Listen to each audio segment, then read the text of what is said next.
Oh, we are 2 weeks away from the blunder of the summer. I mean, biggest party of the summer, SummerSlam, where we still don't even have a full event card outlined yet for a 2-night spectacular. We are head on into Saturday night's main event, another program that looks less than adequate, and I feel absolutely sorry for anybody in New York City who's paying money to go to MSG to watch this travesty of an event they're putting on called Saturday Night Main Event. Yeah, but it's the fun times. The kids, Fanatics was, I'm going to be honest with you, Fanatics was crazy. It was chaotic. There was a lot going on. Remember, I work in the city, and it was busy like all day. Plus, we got this freaking smoke from freaking goddamn Canada coming over to us from all the wildfires over there. So it's a weird kind of day. But I don't know. For the night out, it may not be the best event for the night out, just to go see it. And we all know how the main event's going to end. You all know that freaking Nick Aldis is going to freaking take out Gunther, and then freaking CM Punk and Cody are going to win. And then you're going to have either Cody freaking taking out Punk, or Punk is going to freaking put Cody to sleep. There's big rumors and speculation from some pretty reliable sources out there that come tomorrow night on SmackDown, Adam Pearce is going to be installed again as the interim GM of SmackDown, as Nick Aldis is going to vacate his role as SmackDown general manager in order to face Gunther at SummerSlam.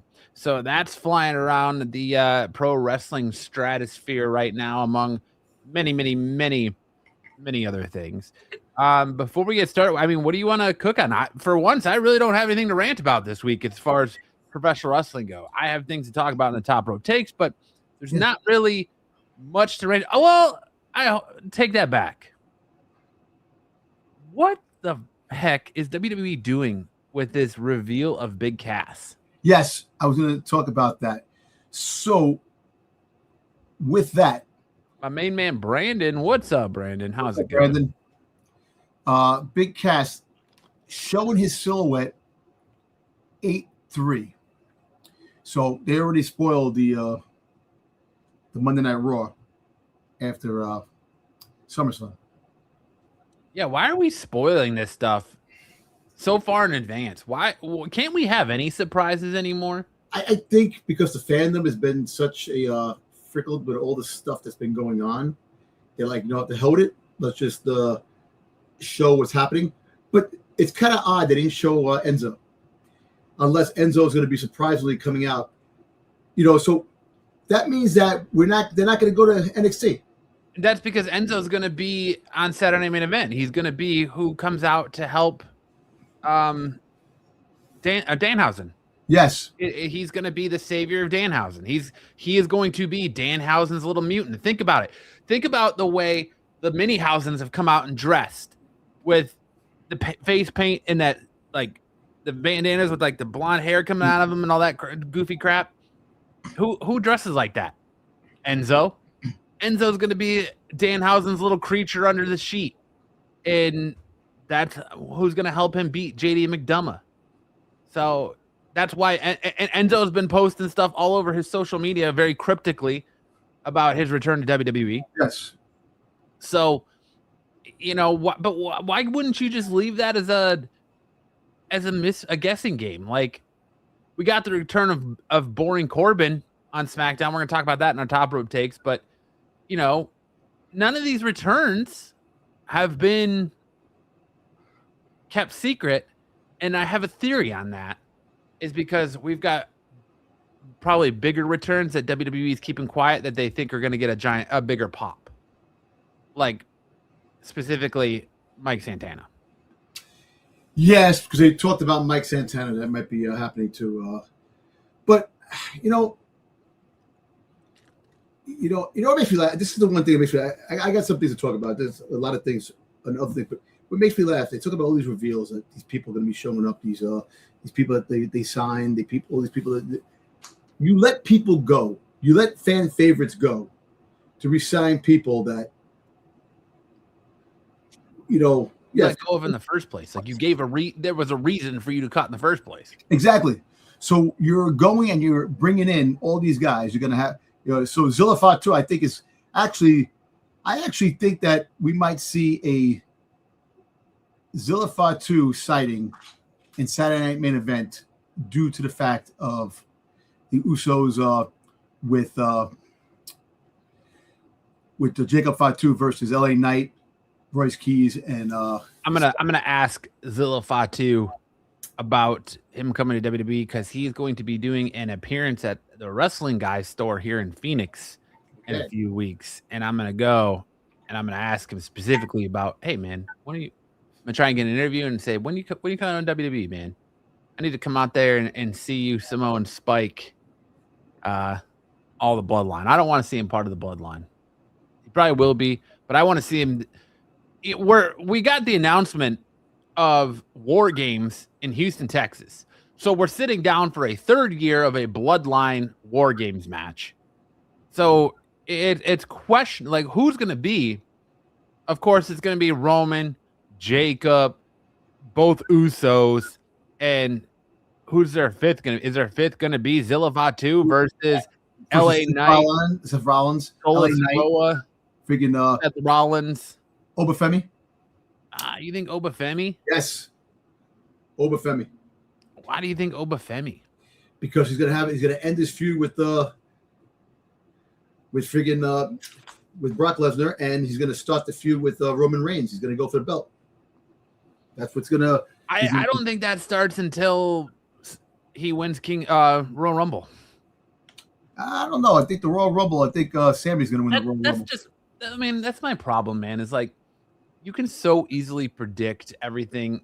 There's no unpredictability in pro wrestling anymore, and we kind of saw that on Monday night. Like, you get what was the point of having all of these security guards, aka police officers, future wrestlers down the road, police officers surrounding the ring, for Paul Heyman to say, I went to the courthouse and got a restraining order against you, Obafemi, and against Brock Lesnar. Just to later on in the night have Adam Pearce in a backstage segment be like, oh no, Paul Heyman lied. Those weren't real cops. There's no mystique. There's no magic. Like, hey, but then wait, I'm gonna tell you something. Which I scratched my head after watching Monday Night Raw. The reason why Obafemi didn't go for the championship, he said that Brock Lesnar was going to ruin it anyway. That makes no damn sense. Yeah, it makes zero sense. See, why? Yeah. So I think Baron Corbin's going for the U.S. Championship. That's his thing. And what's up with the Trick Williams never-ending story belt? Never-ending story. Yeah, I like his furry belt. The furry belt. It's very interesting on a lot of the aspects of what they're doing, and it's like you sit there and you scratch your head. I'm like, I don't think anybody said that Baron Corbin's return is going to ruin Cody Rhodes versus CM Punk SummerSlam. I don't think either one of us said that. No, I don't think. No, he didn't say that he came out. Look. Let's put it this way: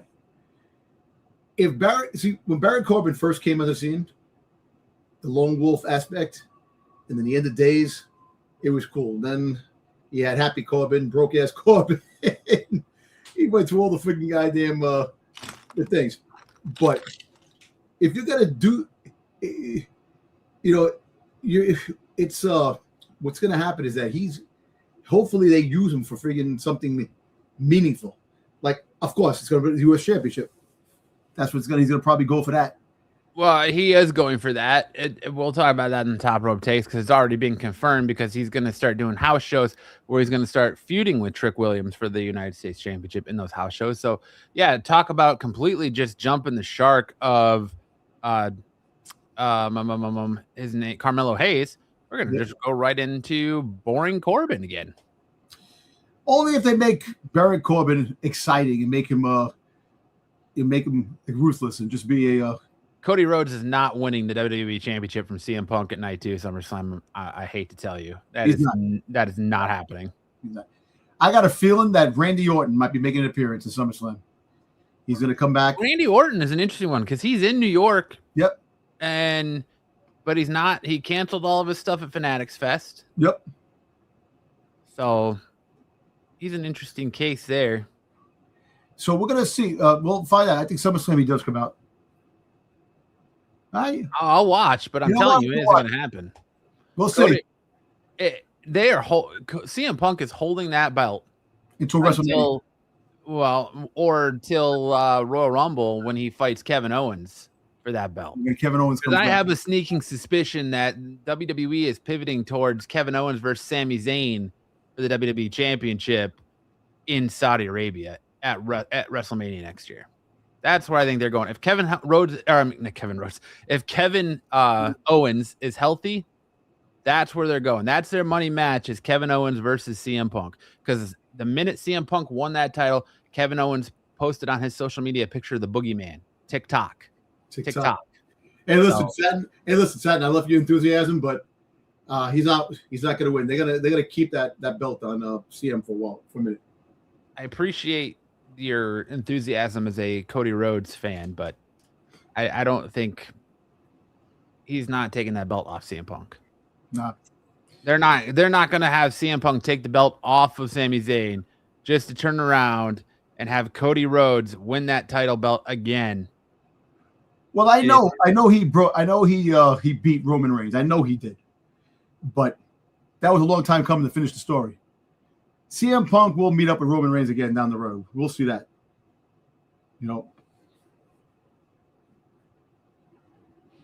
But I like Cody Rhodes too. I like Cody Rhodes a lot, but I'm not going to sit here and say that Cody Rhodes is going to beat CM Punk. Like, it just, WWE has bigger plans, and unfortunately Cody Rhodes isn't part of those plans because Cody Rhodes is probably going to turn heel. So, here to tell you, Cody Rhodes is probably going to be heel. Damn, I fucking missed that shit. What are you whining about? Freaking some on eBay. I thought I got it and it didn't go through. You're a CM Punk crybaby brand. Well, when you learn how to use the right we'll talk. So yeah. Anyways, sorry, we completely lost what we were talking about here. But yeah, Big Cass. The return of Big Cass. I don't understand why you wouldn't hold that. But it feels like Big Cass is being brought in just to feud with Obafemi. You need these big bodies to feud with Obafemi. That's why I think Mike Santana's coming. That's why Big Cass is coming. You have to have somebody for Obafemi to go against. Braun Strowman down the road? Braun Strowman. Maybe they're bringing back Enzo and Cass to be solos. I don't know. Hey, listen, you can hate CM Punk all you want, my man. It doesn't change the fact that it is what it is. The tea leaves. CM Punk, you know what? Love him or hate him. He's going to wind up wearing that belt for a while. They brought him back, and that's the other case. Cody Rhodes is gonna go in a different direction to do other things before he actually goes for that belt again, because you can't keep putting him for the belt. Nope, he needs a freshen up. He needs a character change. He needs to go heel. We need heel Cody Rhodes. We need a Homelander Cody. Well, he's not gonna when he goes heel. I think he's gonna go blonde, or he's gonna go with the black hair. He won't be using Kingdom anymore. He'll have different entrance music. And probably we'll see him change after SummerSlam. That's gonna probably be the other deal. But Brandon. It's all right. We welcome a difference of opinion here. He can not like CM Punk. Everybody can have their opinion. If you don't like, you don't have to have like CM Punk. You don't have to like Cody Rhodes. You don't have to like Obafemi. And listen, at the end of the day, it's who you like. Like there's a lot of wrestlers that we don't like, but hey, it is what it is. It's everybody. let's not time people out unless they're being absolutely crazy. Like I said, you can have differences of opinions. That's fine. We welcome that here. It's about the conversation. It's about being part of the community. So as long as he's not being crazy and being hateful or anything like that, he's allowed to have his opinions. Look, I'm crazy. I'm not hateful. I have sometimes I can't think straight, but that's beside the point. I would time Dom out all the time if I could. All the time, exactly. No, but all right. Well, that being said, let's get on to it's interaction, man. He said, I get that, but she keeps talking about it. It's nonstop, and we're getting off topic. It's all right. But the conversation. Listen, we get off topic a lot over here, so we come down. We go right back to where we started. Look, at the end of the day, Enzo and Cass thing. Do you want to see Enzo and Cass as a solo act, or do you want to see him as a tag team? I think they bring them back for a tag team because they need some tag teams. Because Dawkins and Montez Ford are going to be out for a while because they both had their wives both had kids, had babies, so they're going to be out for a minute. They'll probably come back. They'll probably come back towards the Survivor Series. Why not announce them together then? Why announce them separately? I don't know. That's the thing. That's the thing which I have a head scratcher on that. That they're announcing them separately, but they might. Who knows? Maybe they won't put them back together. Maybe they're just the Cass will do his own thing and be his own man, and Enzo comes back and does his own thing. See, Enzo will be the Frankenstein monster. Brandon, I'm about to time you out for saying Danhausen faction. Danhausen faction. We don't need no Danhausen faction, all right? Listen, we all know that that Matt's going back to Zack Ryder because he's going woo woo. Oh, we're going to talk about that in the top rope takes because I have a little bit of a gripe with that. I don't like that at all. Yeah, I know. That's a little something, but hey, we can still get the Knight Rider. Let's do it. Tag team. Freaking LA Knight. Boom. Knight Rider. All right. Go ahead. Finish your thought, Dom. I was going to say, let's go start talking about some of the topics. All right. Let's get into our top rope takes. Our top rope takes is where we put 2 minutes on the clock and we give you, or 2-ish minutes, and we give you our hot takes on the biggest news stories around professional wrestling today.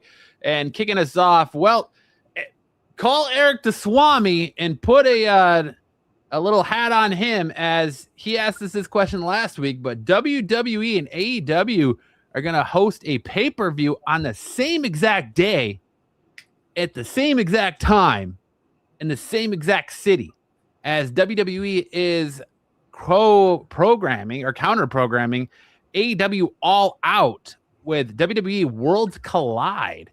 And you got to know that they're doing it purposely because they're doing it in conjunction with one of the hottest brands in professional wrestling right now, AAA. Dom, thoughts on WWE counter-programming or AEW? Yeah, the same time, same place, and same day. I saw that, and that's done on purposely because the dates that they have put out for other shows coincide with dates of AEW. They're showing the dream matches that they were going to have with AAA and WWE. So it should be very interesting. And we all know it's not part of the episodes of Raw and SmackDown. It's just to put on a show of the best talent of each brand. But yeah, they're doing it on purpose. They're trying to make a leap to phase out AEW. I don't know. You know what? Is it a good idea? I think everybody should have a shine. Let AEW do their thing, WWE do their thing. This company. I know they're trying to bring back the Monday Night Wars and stuff like that. It's just two different things. Right now, they should concentrate on their stories and let them do their thing and let Faith take them to where they have to go. They're trying to outbeat AEW. Look, right now AEW has strong wrestling. Over WWE. You know, they're putting on a bunch of they have a bunch of different matches. Freaking the WWE. How many matches we had Monday night? 3, 4. What was it? I didn't count. I know it wasn't. It was less than 5. I know that. But yeah, they're trying to counterattack AEW, and you know what?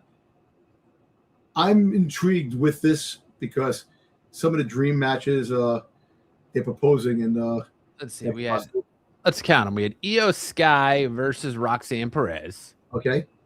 Jimmy Uso versus Royce Keys, impromptu. I don't know why we had that match when we just had that match on SmackDown. I don't know. We had the Intercontinental Championship. Dude, we had 3 matches. Yeah, 3 matches. 3 matches on Raw. A 2.5, and it was the longest Raw they've had since the Netflix era started. Yeah. We had 3 matches. You're right. Yeah. Told you. You know, so that is ridiculous. It's fucking nuts. You know, so you know, I understand all these backstage segments and all these little things, these vignettes and these little all these different types of things they're trying to show. Just have some wrestling matches, man. Look, I was watching Russo and Jonathan Coach, and they were talking about, you know, with the brand split. You put it back together again, it's a continuation. Raw, SmackDown is a continuation of Raw. Just do it that way. You can have more intrigued by just doing it that. You know, instead of having this person dedicated to this, that person dedicated to that, have the continuation of Raw on SmackDown. And you can throw more matches in there and mix things up and make the matches. But anyway, that's another talk for something else. But World Collide, I like this, but I'm just questioning the fact that you want to go head to head with AEW, same time, same city, and. But I mean, it's a great. WWE is clearly trying to big brother or push out AEW. I don't know why. Competition is king. Competition makes WWE great. Not that they're great, but greater. Yeah. Look, but they're doing it with the hottest brand. They're not even really doing it with a WWE. They're doing it with a mix of WWE and AAA talent. So they're trying to capitalize on the mass versus mask as much as they can. The fact that AAA is the hottest thing in professional wrestling right now. They're trying to capitalize on that, and they're trying to go head to head with AEW to push AEW around. And I do like one thing. All it hurts is us as wrestling fans, because you're going to have to choose who you're going to watch. Who you're going to watch. You have 2 TVs up. Watch one and one. My thing is that I like the fact that the wrestlers from AAA get the exposure that they normally don't get to a WWE crowd. And it kind of puts them on the map. Because let me tell you something. You know, I've been watching more and more AAA. They got some really good matches in. Oh, yes, absolutely. Oh, my God. You know, so I really like that factor. But I just, the whole competition thing, it's not the Monday Night Wars. It's not that. You got 2 separate brands, 2 different directions, 2 different outcomes. You know, just worry about making your brand the number 1 brand. And if they're going to counteract AEW's All Out that night, they're going to have to come with a real hard card. They can't come with some lame-ass card like we're getting Saturday for Saturday Night Main Event. They have to come with an absolutely stacked card, and you have to give people a reason to care, because what are they going to do if it turns out that people choose to watch AEW that night over Worlds Collide? What is WWE going to do then? Like, and Worlds Collide, is that going to be on ESPN? Is it going to be on YouTube? Like, where are you going to watch Worlds Collide at? Is it even going to be that big a deal? Is anybody going to, you know, I think if All Out comes with a banger match, then I don't know what to tell you. If All Out comes with like an MJF versus Will Ospreay, something along those lines, with a banger, you know, championship match, I think it's a wrap for Worlds Collide, because they don't have El Grande Americano versus El Grande Americano anymore. Yeah. You're saving El Grande Americano versus Dominic Mysterio for Triple Mania. So what are you going to do here? You know, I think it all just going to depends on what card Worlds Collide comes with, but it's a clear shot across the bow. This is your warning shot. Bah! To AEW from WWE. Brandon says, will then at least AEW All Out be part of Worlds Collide instead of just one brand fighting for fans' attention? Maybe. But they are the same city, same time, same date, 2 different arenas. So good on Chicago. I guess you got a plethora of professional wrestling to choose from. It'll be real interesting to see what the crowd looks like at both these events. Exactly. That's another thing too. Listen, does the fans win in this? Give or take, it's 50-50 if the fans win, but the fans will definitely going to enjoy. You got to have 2 big events happening at the same time. This is like something that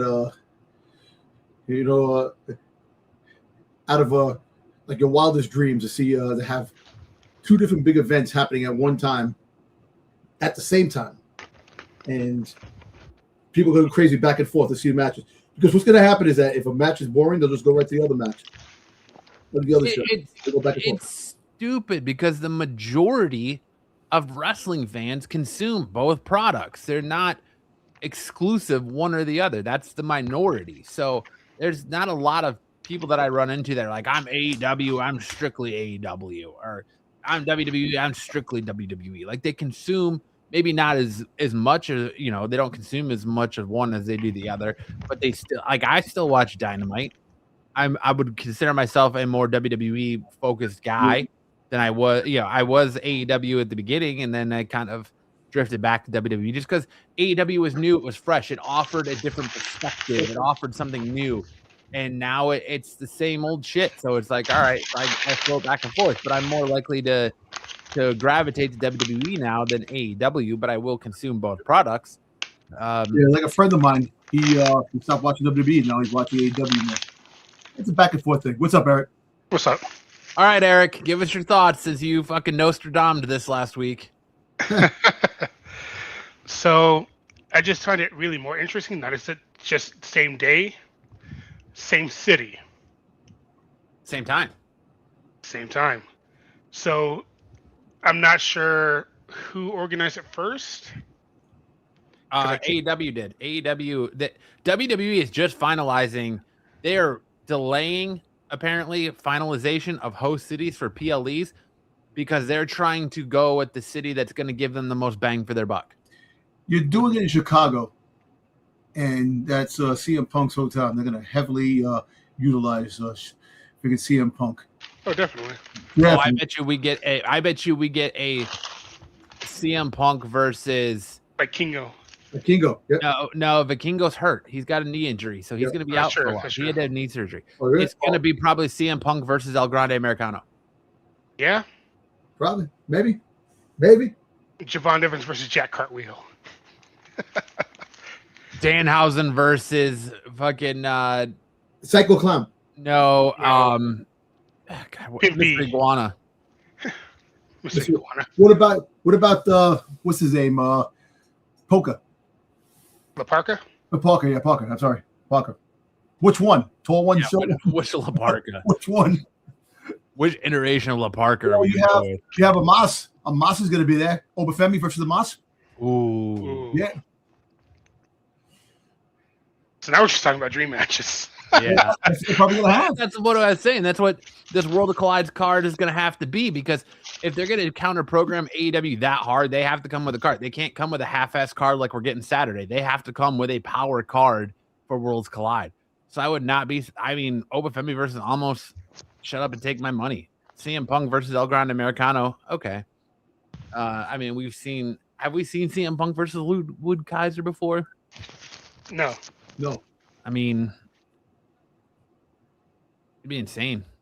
Brandon says, I want to see main WWE stars versus main AAA stars face off like Roman Reigns, Cody, Seth, CM Punk, Randy Orton, and many others. Like, make it happen. Yeah, I think that's what you got to do. You got to do.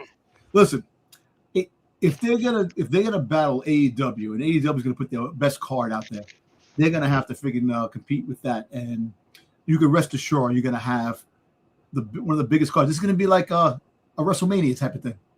I have a feeling they hold the card too. I have a feeling it's going to be a situation where we don't learn what this card is probably till the week before.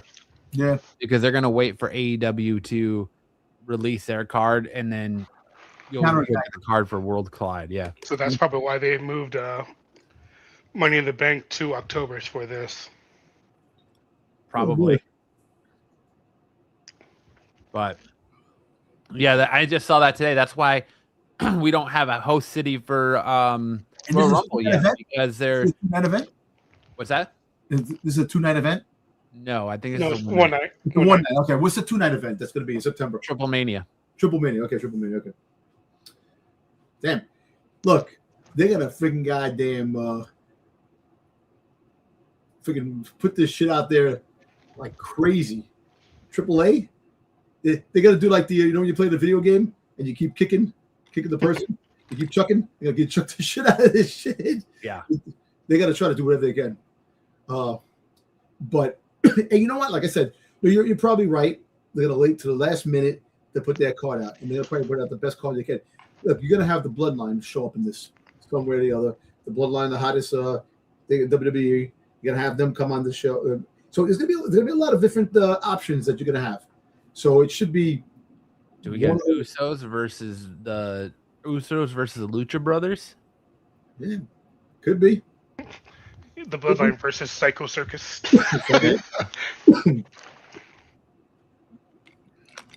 Have that. You definitely. I mean, there's so many options. Like I said, Omos versus Obafemi. Shut up and take my money. Yeah, that's definitely. That's the one, man. That's the moneymaker right there. Did you see Omos and Rey Mysterio having a confrontation? Yeah, he pushed him. Omos is so tall and Rey Mysterio is so short. Rey could blow Omos standing up. Dude, remember the Big Show when the Big Show fought the freaking Rey Mysterio, and he freaking he was on the Garney going out, and he picked it up, and he freaking swung it against the baseball swing against the post. Yeah. Come on, Batista was huge. He freaking destroyed Rey Mysterio. Crazy. Yeah, but interesting. All right.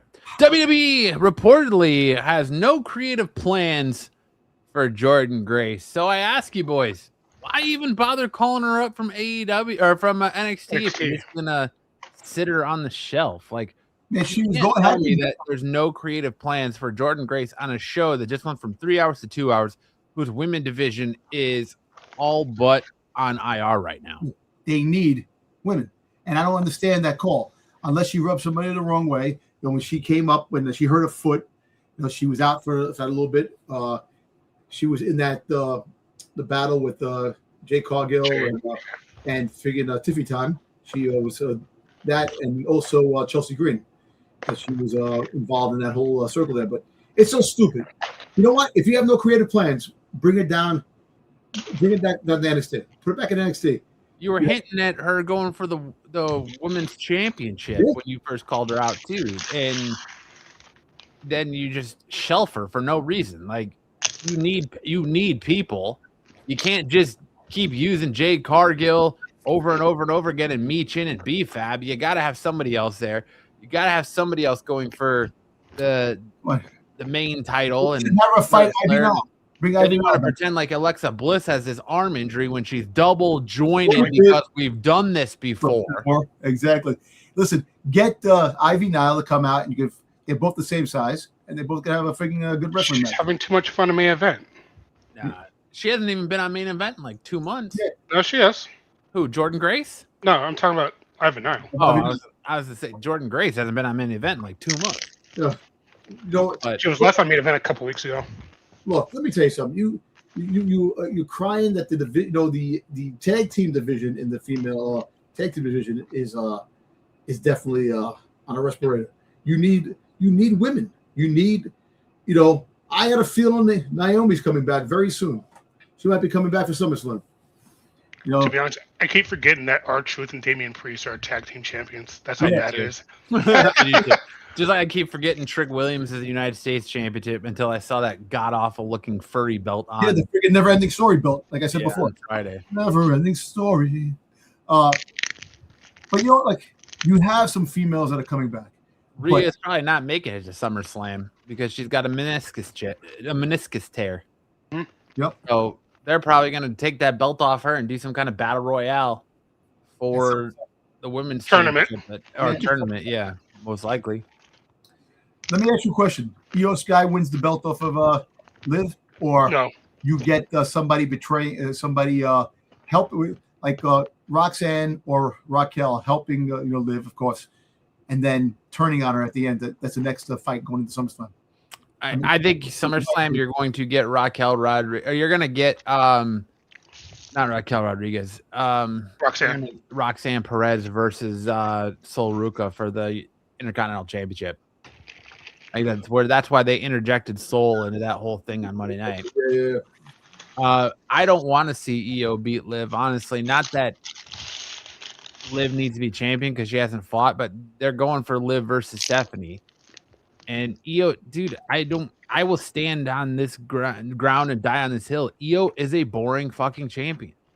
I love Io. Creative. She is boring. When she creative championship, she is boring. All of her momentum just dies. Everybody who is boring, that's creative. Mm-hmm. That's Liv Morgan not fighting anybody because you wait for Stephanie Vakir, which apparently his shoulder, I don't know, she still has a shoulder in a sling. They showed a picture of that. She's still nursing that. So we don't know when she's coming back. Here's what Brandon said. You got Charlotte versus Jade Cargill with no title, and Tiffany probably faces someone for the United States. Well, I got a feeling Chelsea Green is going to turn on Tiffy time. That's the I've been saying. Not this soon. No, I've been saying that soon. Whenever that happens, because she wants that belt back. That's who they need to. They need to take that belt off Tiffany Stratton. I'm so over Tiffany Stratton. I'd rather have Io over Tiffany as champion. That's how bad Tiffany is. Hey, I'd rather have Chelsea Green champion. Come on, give it to Chelsea. I wouldn't be surprised if, I don't know. We're 2 weeks away from SummerSlam, so I don't know how they're going to do a tournament now unless they just vacate that title and they make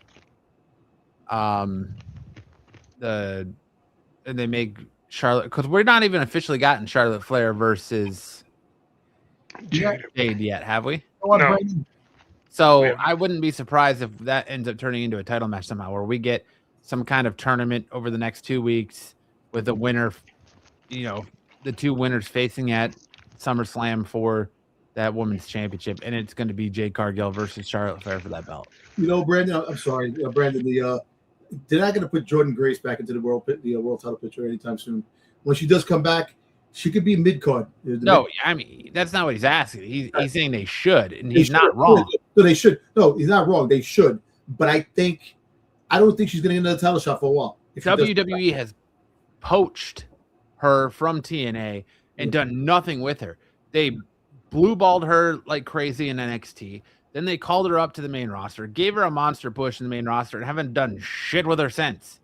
Like the woman was massive in TNA. Like she was. Yeah. She was. I mean, I think they're waiting for Rhea to see how her knee does, but if she's got a meniscus tear, I mean, she's going to be out for a while. I think they're going to hold on. I wouldn't be surprised if we get some sort of update tomorrow on SmackDown about the condition of Rhea Ripley, especially if she's out here in the media talking about her having this injury now. I wouldn't be surprised if WWE makes her vacate the title. And I'm going to tell you this. I think a Battle Royal will be sufficient and be good for SummerSlam. You could have girls on SmackDown and Raw compete for the belt, and you can throw everybody in the mix there. That'd be great for championship belt. Championship to try to win that belt. And look, I'm all for with Russo was telling John the coach about, no more brand split. Just put the Raw and SmackDown together, be continuation of Raw, and just go through that. You don't have to wrestle at every freaking show. You can wrestle on one show, but you can go across both brands and make it exciting. Instead of having this person dedicated here, that person, you could have them dedicated, but more crossovers. But then sorry, Matt. No, you're fine. It makes it no reason for you to have two championship belts. No, but you could probably the next unite the two belts together and have the one championship belt again and have both brands. Look, let me tell you something. We're gonna do 3 more years of Roman Reigns holding 2 titles. No, no. You're gonna have to friggin' have the title, and so they have to change. Make some kind of a that could be the John Cena Classic. Have the belts, put the 2 belts together. One, like 2 shows, 1 brand, and that's it, man. And have them go back and forth on those shows, and then you can have a mixture because then you have 2 hour SmackDown, 2 hour Raw, 4 hours of TV time in the week to have people that don't get normal TV time, and you could have your shows. And stop with the 3 freaking goddamn matches on Monday Night Raw. Have more matches. At least have 5 matches. Stop that shit. What were you gonna say, Eric? The only thing I have issues about combining both shows is that you're doing a risk of oversaturating the same story on both brands, which is taking up more time for other people that actually want to have airtime. Which you're already doing with the Bloodline. Exactly. You're already doing it. So look, what you could do is you could have the things, but crossing over. Like you all know that that Roman Reigns is on one show and then he doesn't show up for a while. So you can have like the Usos always showing up on both shows. Which they already do. Which they already do. So you already have something like that. But you have a U.S. title. Keep the U.S. title. Keep the Intercontinental title. Unite the 2 championship belts together. Unite the 2 the tag team belts, put them together, and make 1 tag team champion and 1 female tag team champion, and have both shows going in. You could, and I bet you if you do that and you have a cohesive story on those shows, that will beat AEW. I don't think they're worried about AEW. I think they are. I really think they are. If you try to compete the same freaking time, the same day, the same freaking goddamn town, come on. I think it's just more, TKO being petty. Yeah. Yeah, I think it's more like big brother bullying little brother at that point. What they're trying to do is they're just trying to whip it out and be like, look at us, we're still more popular than you. Just to Did you say whip it out? Knock this whole like narrative of AEW is we're the best wrestle, and you put your biggest voice out there at MJF, and he's out here talking a lot of shit, and then WWE is going to counter program now just to be like, yeah, okay, well, look what we got. I don't know. It's stupid. I stand by the fact that variety and competition makes both companies way better. Exactly, it does. When you have one single show, you can sit back and lay back and let it go because it's the only show. But the competition does make it make the shows better. But what happened in the late 10s? And you're talking about having more NXT call-ups for women, calling up Tatum Paxley, calling up Izzy Dame, calling up some of these other people, and you're sitting here openly admitting that you have no plans for Jordan Grace. And you did the same thing about Royce Keys a few months ago. You had no plans for Royce Keys. So you're like, oh, let's just throw him in some bloodline bullshit. And then now you got Jordan Grace. And what are you going to do with her? You're going to put her in like a 4-month feud with Nia Jax when Nia comes back? Is that what we're going to do too? Like, let's be real. All right. Moving on. Last Friday saw the return of Baron Corbin to WWE. And we kind of talked about it at the top of the hour. Boys, is it a waste to let go all of this talent, like the New Day, the Motor City Machine Gun, ask all these talents, Sheamus, to take a pay cut and bring back Baron Corbin, a guy who had multiple reinventions on the main roster, had multiple runs, and he couldn't do anything worth a damn outside of NXT? Was bringing back Baron Corbin the right choice and throwing him right into this United States Championship picture? Because he's going to be wrestling Trick Williams on house shows for the United States Championship. So, thoughts on the return of Baron Corbin? Go ahead, Eric. Go ahead. All right. So, sorry. I think it's interesting because they never really brought him back to main roster after he went back to NXT with Braun Breaker. So we might get to see this iteration of Baron Corbin that was there, which probably is going to go back to his lone wolf status, or now it's known as a nomad. I really hope, which is very little, that the creative can actually do something with him besides being constable or bum ass. Happy or sad Corbin? Or broke ass. or broke ass Corbin or bum ass Corbin.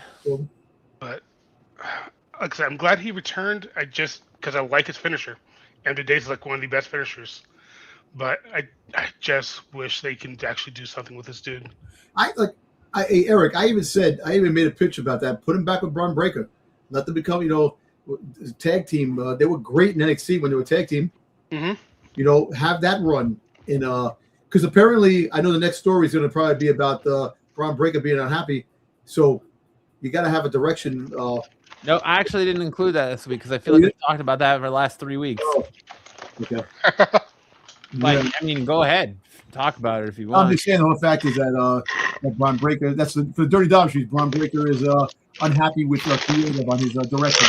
Mm-hmm. The way it's going, and apparently Maxine is going to be a valet, which they didn't see. Apparently, no more valets, so you got rid of freaking goddamn Killer Cross and Scarlett because they don't want valets, but they're going to make.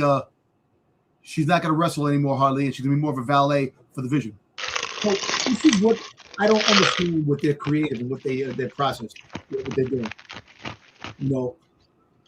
You bring back Baron Corbin, bring him back, keep him the lone wolf, the nomad status, whatever it is, keep him doing his thing. At least give him wins, make him freaking goddamn be somebody, not just to freaking go fall off into obscurity down the road when things happen. You bring him back in, and like I even said at the beginning of the show, you get rid of all this talent that people liked to bring back these questionable calls that people you don't know what the status. Big Cash, Enzo Amore, speaking Barry Corbin. And it's kind of it's odd that you do that. Unless you got these guys going, all right, we'll take 50% pay cuts just to be on your brand because we want to be in WWE. And they took less money to come back. It makes no sense. But hopefully it works. Hopefully in the WWE's case, it works. Hopefully they can do something and make an exciting show and make the fans cheer. You need that. Yeah. Hopefully Baron Corbin comes back and he out of the gate he's hot. He beats Trick Williams, gets the belt off the bat, has the belt. Then do something. Don't have like a 19-year feud with Trick Williams to get the belt back. And back and forth. Do something about it. Start making enemies. Start making things. Trick Williams, get in the back of the line. You lost. Things. It's just that's the problem. You keep having the feuds over and over again with the same people, and then, like I said, the Jordan Graces, they don't get a chance because you're feuding with the same handful of people. Baron Corbin bores me. I was never a Baron Corbin fan when he first came up. He's kind of been a joke ever since he lost his Money in the Bank contract and with his failed cash in. They tried to push him. He never got over. Then they did his happy. Then they did his bum ass Corbin stuff. I've never been a fan, and I don't know why we have to push out talent like Killer Cross and Sheamus and things like this, and people like that who are proven to bring in Baron Corbin. I understand you have a heel problem and you need to bring in someone who's a natural heel, and Baron Corbin gives you that. Yes. But what are you going to do differently with him that you didn't do the first time? Like I said, he had 4 different character makeovers. He had the Lone Wolf. He had the bum ass Corbin, happy Corbin, and then whatever he was, kind of that lone wolf or wolf dog status that he went back to in NXT. You tried it all with him. What's left there? What meat is left on that bone? What are you going to do differently this time? Have him eat dog food. I mean, there's really nothing here differently that we can do with Baron Corbin that's going to make him interesting. The dude didn't even barely got over on the indies. All the shit that you had was more on Vince's status than actual Baron Corbin. That was because even when he first debuted in NXT, he had a gimmick, lone wolf, motorcycle guy, and he squashed people in a minute or two. Here's the problem. Anyone you talk to about Baron Corbin, their response is exactly what you led with. I like his finisher. He's got a cool finisher. But that's where the conversation about Baron Corbin starts and ends. You have to. Okay, you need natural heels because everybody seems to be a anti-hero in freaking wrestling now. Good, bad. You're bad, you're good. And it's all these in-betweeners. There's no natural heel. like you have Gunther, you have him as a natural heel. He's like basically the most natural heel in WWE right now. If you really think about it, everybody else is more of a like you showed friggin' Monroe come out, and she friggin' with Julia. She attacked Julia, and then Julia's feuding with a whole mentor that she attacked the mentor too. So there's like all these different aspects, like the more superior person that can lead the way. And Baron Corbin, he does have a good finisher. When he first came in, he had that. I liked the music when he came out. It was pretty cool. And then they just changed everything off the bat. Like the WWE loves changing things. They don't let things marinate. They don't let things milk to a point where you see how it runs. They change things right away. Come on, they just friggin' had the reason why they changed the music to friggin' Ethan Page. They love changing music of people. Like I love the original music of Ethan Page. Chad Gable has the worst. Yeah. Gable. Gable. You know what that is? That's AI. Right. Yep. Yeah. That's AI. Because I have the Dom Toba song, and it's the same shit. Dom Toba. Yeah, it's awful. But I hope they can do something different with him. But I'm not excited by Baron Corbin. Are you gonna try and give him a chance? I mean, I'll give him a chance. Yeah, but I just don't. I'm like I said, everyone I talk to, that's what it gets led with. What do you think about Baron Corbin? He's got a nice finisher. Look, if they can do what they're doing for the Intercontinental Championship, like all that talent that's going for the Intercontinental, and have this SmackDown going for the US title, I'm all for it. Do you want another gauntlet match? Hey, give it substance. Give it a meaning. Don't just have him fight Trick Williams for a little bit, then boom, and then that's it. And then you leave it alone.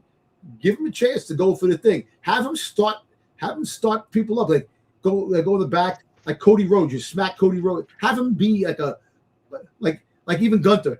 And Gunther tries to say something. He goes, "Shut up." He tells Gunther, "Go fuck yourself." He tells Gunther, do some shit. Like make him like a badass. He won't tell you to go fuck yourself because WWE will just bleep it out. Right. Well, actually, they didn't bleep it out when Cody told The Rock to go fuck himself. No, but they bleeped out Brock Lesnar's shirt from Monday night on the re-air from Raw. Yeah. Look, I don't know. You cut talent to bring new talent in. When these guys go to the indies, they make noise, right? Like you got Killer Cross out there making noise. You got Enzo Amore out there making noise. You had Matt Cardona out there making noise. Because they were already established with WWE. Because people right, but so is Baron Corbin. But these guys are making noise on the indies. I don't think I heard really much of Bishop Dwyer doing anything on the indies other than when he was in MLW and they started doing this whole contract dispute thing because he's part of the tag team with Dijak. It's like he's not making waves out. Like you had Matt Cardona get released and he went out there and turned himself into the indie god. Yeah. I know. Look, death match. Yeah, you had all this stuff with him. Killer Cross is doing the same thing. Look, even Enzo Amore utilized social media and his ability to talk shit to get over. Matt, it's like the equivalent to like minor leagues. You got a dude that friggin' lighting up the minor leagues and then bring him up to the major and he sucks. You get a dude that's a subpar player and he becomes the big superstar. Maybe like I said, maybe this time around, maybe he does something. Maybe he'll push the meter. Well, on our fedora with fucking slot machine music and 3 months. No more. I don't think we'll get that anymore. No. I think he's gonna be a badass. He's gonna go try. He's gonna get that belt. He's gonna fight Trick Williams at SummerSlam for that belt. That's what's gonna happen. Or maybe a triple threat. Him, Carmelo, and I mean, poor Carmelo Hayes. You put that dude and you just jump him to give the title match right to Baron Corbin. No thanks. You got to make a statement. Go bore an NXT crowd. I don't need to bring back Booze. Okay, so you're not going to give him a chance. Got it. No, I'm going to give him a chance if they put him in a storyline. But like I said, I have a bad taste in my mouth from years of watching Corbin on my TV and get pushed and not a couple of times to make him say, okay, I submit. I'll give him a chance. No, I just, dude, he hasn't been gone that long. How long has he been gone from WWE? A few years. A couple of years. Exactly. Look, if you put him, I'm telling you, put him in the tag team title with freaking goddamn Braun Breaker and have that chemistry like he had in NXT, it will work. Here's where I'm going to get angry because I don't want to. You don't want to recycle it. You don't want to recycle everything. Right. I don't want to recycle everything. And you had a guy, and we're going to talk about him in a minute, and Matt Cardona, who legitimately went on the indies and made a fucking name for himself. And now you bring him in to be nothing but a perennial fucking loser. But you want to bring in boring ass Corbin, a guy that you got rid of, and everyone was like, okay, bye. And you're automatically going to throw him in United States Championship picture. Why? Why is it that you can't let Matt Cardona fucking cook to the point where you're like, oh, well, we're disappointed because we didn't bring him back as Zack Ryder. And now we're going to use Danhausen to turn him back into Zack Ryder. But you've got a guy who's a proven bona fide star who drew on the indies, who recreated himself, made himself the deathmatch king, went to every goddamn indie promotion and won a championship. And you're going to have him be a perennial loser, but you're going to bring this fucking bum back in and automatically throw him into the to the United States Championship picture. Tell me where I'm wrong. Tell me when I'm telling lies. I'm just going to say this. I am Baron Corbin. You are Baron Corbin? What a fucking perennial loser. Is that what you're trying to say? Are you trying to say you're a perennial loser? I am Baron Corbin. That's all I'm going to say. Yeah. Was it Merrick VMK? Was it? It's a bot. That's a bot. I didn't pay attention to that. But that's just where I stand on Baron Corbin. Dude, it's not his fault. It's not. I'll admit it's not his fault. It's creative. But if creative can't get their head out of their ass to help Matt Cardona, but they're gonna fucking thrust this dude right into the mid-card picture. Why? What are we doing? Why? I'm pretty sure Matt Cardona's gonna be at Saturday night's main event to help out Danhausen, so we'll just see what happens there. It's gonna be Enzo Amore. No, because he already confirmed August 3rd. No, that was just Big Cass. It's gonna be both. It's gonna be both. No, I think they're separate. I think they're gonna debut them separately. I think there's gonna be a workup to them becoming a tag team again. We'll see what happens. We'll see. We'll talk about it when we do our recap or our predictions for Saturday main event. Our next topic here, we're gonna turn our attention to SummerSlam. And SummerSlam seems to be in big trouble, which has a lot of people questioning if, once again, I feel like this is like a bi-weekly thing now, whether Triple H's job is in trouble or in jeopardy because they're not selling tickets. SummerSlam has only sold 25,000 tickets for both nights for SummerSlam. According to WrestleTix, the latest tabulation is 22,780 tickets are distributed for Saturday's event, and 22,365 are distributed for Sunday's event. In almost any other era, given the price of the tickets, this would be seen as a healthy advance with over 2 weeks to go, but it's well below other stadiums' WWE events.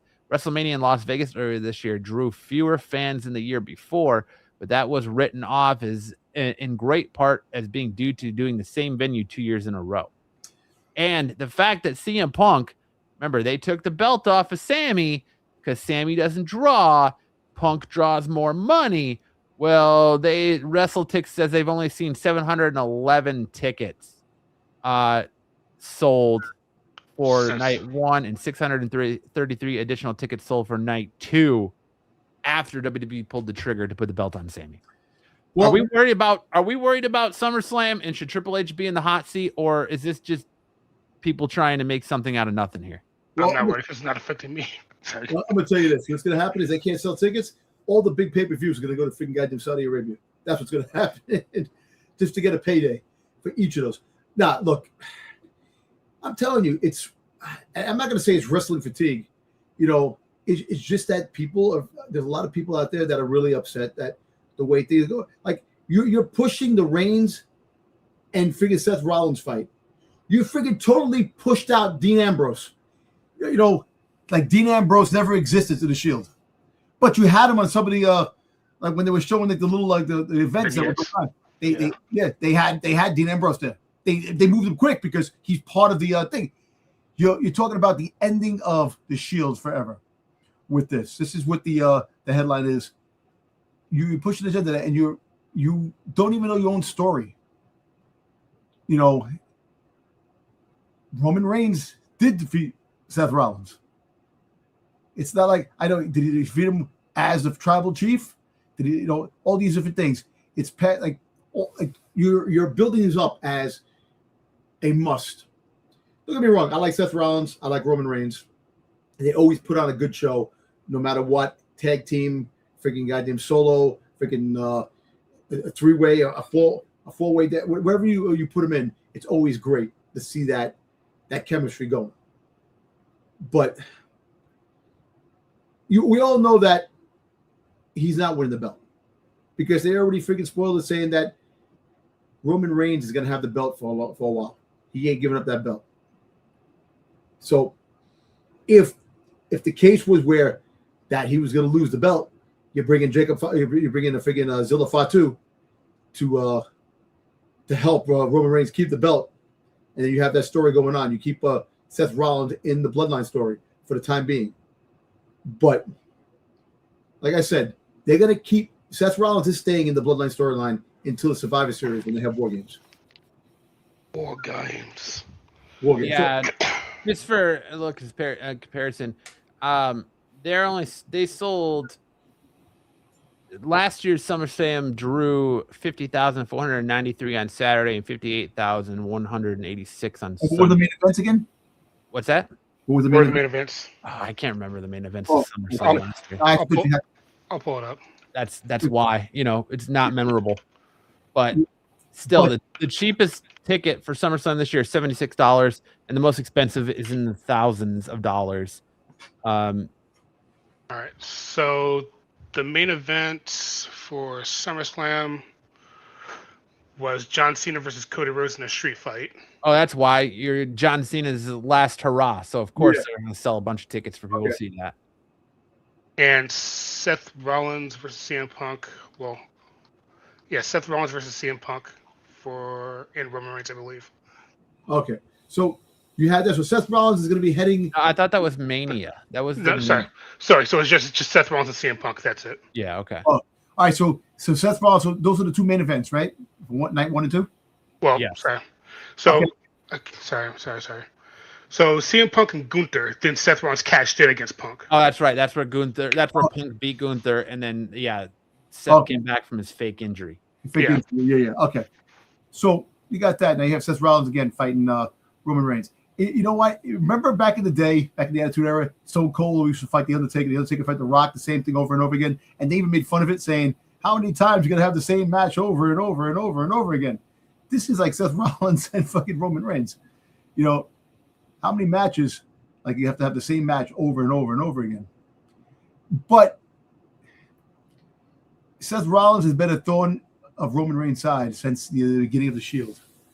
So if you really think about it, if they truly going to end this, which, like I said, it's not going to end like this because it's Survivor Series. They have their 5-on-5 they're going to have against the Bloodline. So, but I don't know. You're struggling selling tickets because the ticket prices were too damn high to begin with. Now you're starting to drop tickets, and people don't want them. I think the fans are like revolting against the WWE for what they've done. I don't think it's revolting. I think it's the fact that we started at the top of our show about it. Yeah. We are 2 weeks away from SummerSlam. 2 weeks away from SummerSlam. What is the SummerSlam card? Money's tight for everyone. Groceries are up. Gas prices are up. The dollar doesn't go as far as it did. You're asking people to buy blindly into your SummerSlam pay-per-view when they don't know what they're getting. You ask people to buy blindly into Saturday Night Main Event in Madison Square Garden, and look what dog shit you're giving them. I know. You know what? Listen, a 2-night SummerSlam. We've got Obafemi versus Brock Lesnar inside Hell in a Cell. That's worth your price of admission alone, in my opinion. Yeah. Then you're getting Roman Reigns versus Seth Rollins. Yeah, they're going to put on a hell of a show, but at this point, does anybody still care? And you're going to get CM Punk versus Cody Rhodes. They're going to put on a hell of a show too. But you already know Cody's not winning the belt. You know Seth's not winning the belt. So therefore, you're most unpredictable. And you know Obafemi's winning. It's Brock Lesnar. But yeah, Obafemi's winning that match too. So there's only been 6 matches announced that's been confirmed. So as you already mentioned, the championship matches and the Hell in a Cell match. Mm-hmm. Then you have Liv Morgan versus EO. Oh, that's right. I forgot about Liv Morgan versus EO. Penta versus Chad Gable.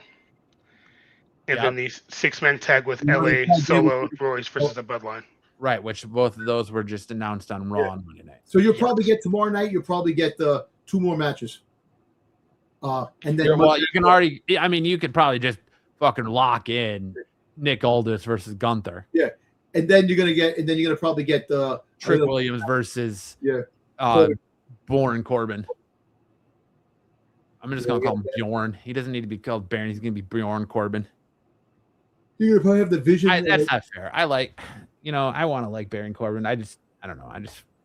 Are you gonna get freaking Damian Priest and freaking R-Truth versus the Viking Raiders? No, I think you're gonna get that at Triple Mania. Okay. Or Worlds Collide. I think you get that at Worlds Collide. Yeah. But yeah, I don't know. Are they gonna come out and throw in that stipulation? Hi, Eric. Are they gonna come out and throw in a stipulation that that Brock Lesnar is gonna retire?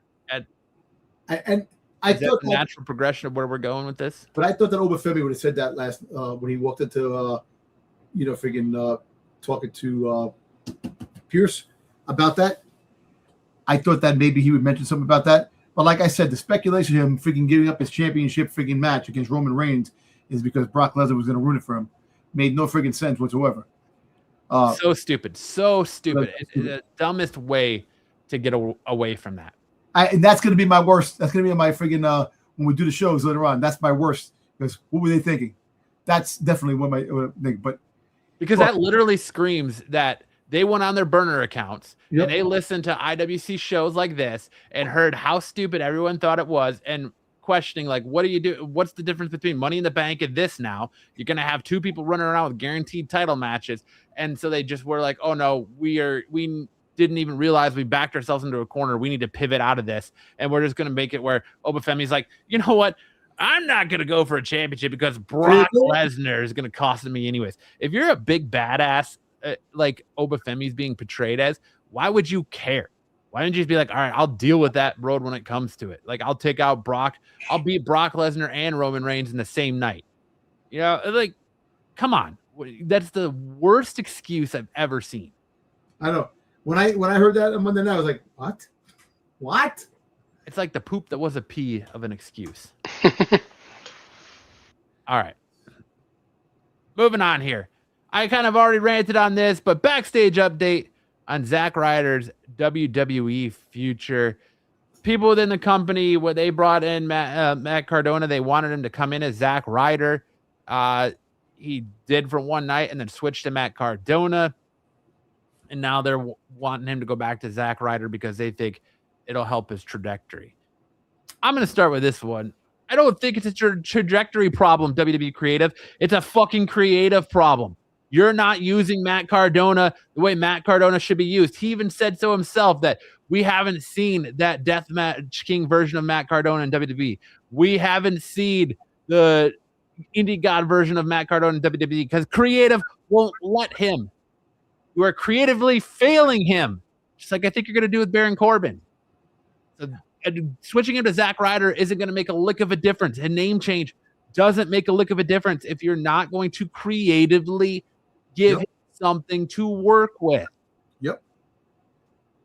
You have literally had him come in and say he wants a shot at the championship. Give him it.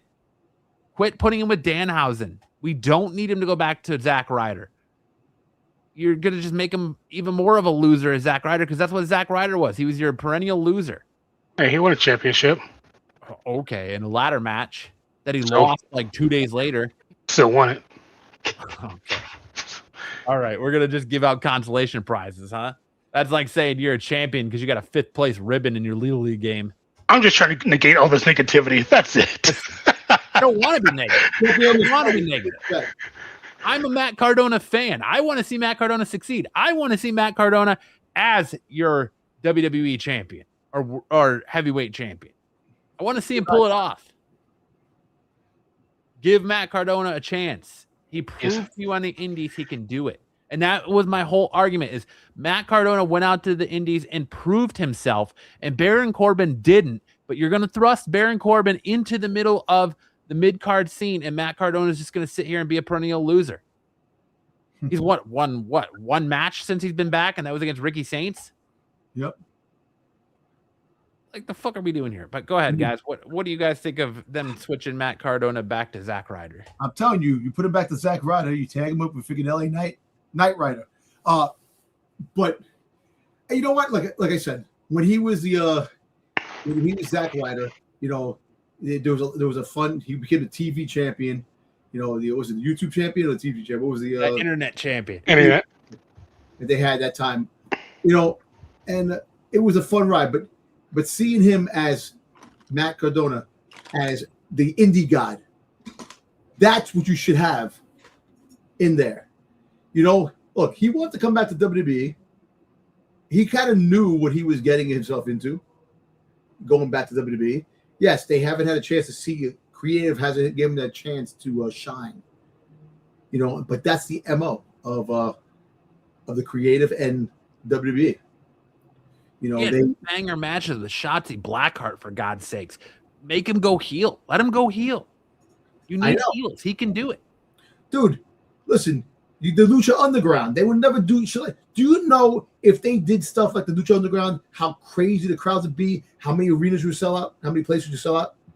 They wouldn't be freaking struggling with the tickets if they had matches like those. But they choose to play it safe. They choose to be PG. They choose to freaking, you can't do this, you can't do that, you can't say this. Block out freaking goddamn chants if a person gets released. Freaking goddamn add in freaking cheering when the place is booing. Add in people, AI people in seats when the seats are empty. That's what they do.